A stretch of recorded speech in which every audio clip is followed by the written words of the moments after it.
Here in this video, we're going to show how to replace an old faucet.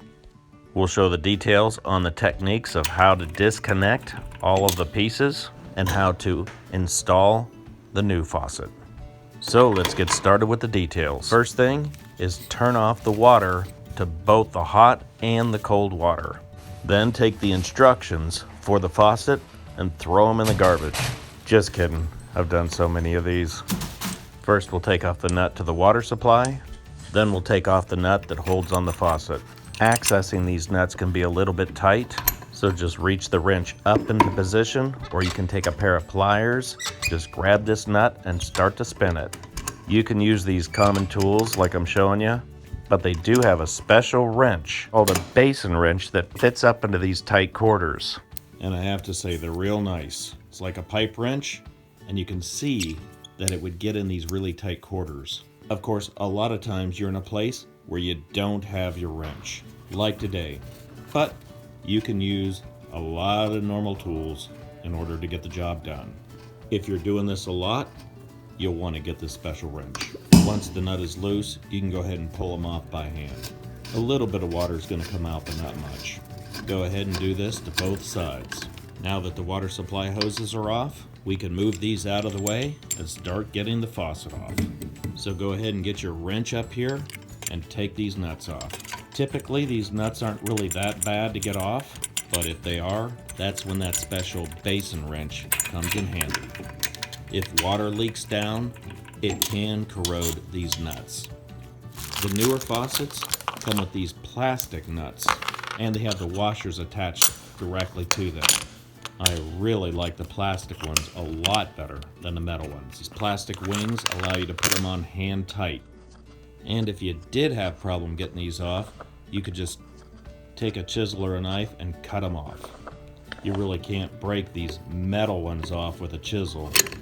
And make sure you're spinning them the correct way. Lefty-loosey, righty-tighty. Here's a simple technique I've been using since high school. Put your hand in front of the nut and bolt and spin your hand. This will verify the direction to spin it off. Sometimes it gets confusing which way to spin off the nut. Once they're off, your faucet's ready to come out. Just give a push upwards and it snaps right off. Okay, we're halfway there. Since this faucet's more in a commercial application, we are not going to be using the drain stopper. So it'll make this installation a lot easier. But I'll show you video clips from another job on how to hook up this drain assembly.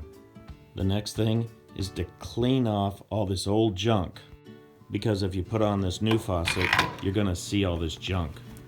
You may have to look closely, but it's there. You can use a scraper and get the big stuff off. Then you can use a sponge and get it all cleaned up. And while you're at it, go ahead and clean the entire sink.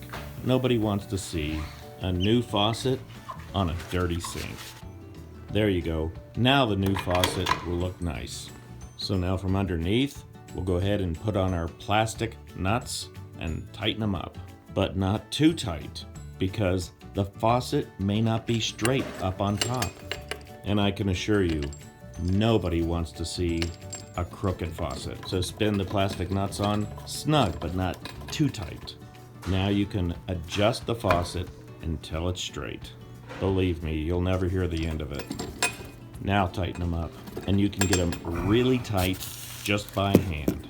These aren't even designed for a wrench. Now go ahead and hook up your water supply lines and spin them as far on as you can by hand. You do not want to strip the threads. This will make an easy install a hard one. Then use the wrench to snug it up a bit. Don't snug it up too tight. It actually doesn't take much to create the seal. If you have to, you can tighten it up a little more later. Go ahead and close the hot and cold water on the faucet, and then turn the hot and cold water supply on underneath the sink. And then just look around and see if there's any drips of water. If there is, you can go ahead and tighten it up a little bit more.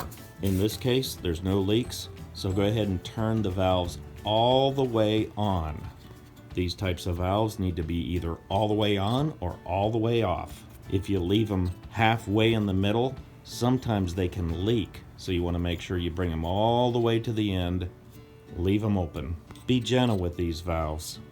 If not, you may have another project. Now you can go to the top of the faucet and check to make sure everything's working okay. This will also clean everything out. In a commercial application, you may have to put insulation on the P-trap and at least on the hot water supply.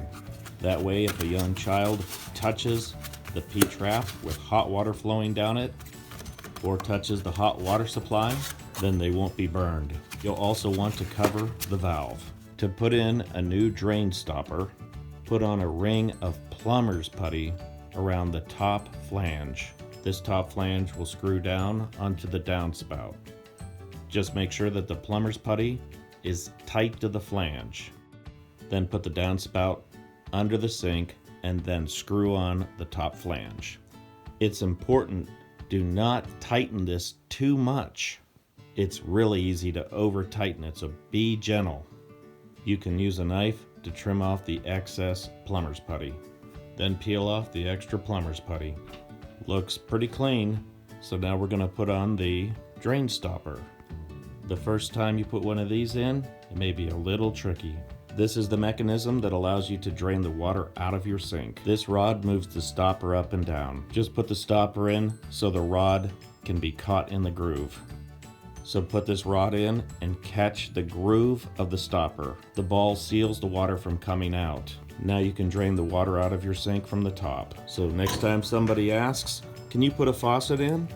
You can say, sure. Well, I hope you have found the information in this video useful. And if you did enjoy the video, please give the video a thumbs up. I'd appreciate it, and I'll see you next time.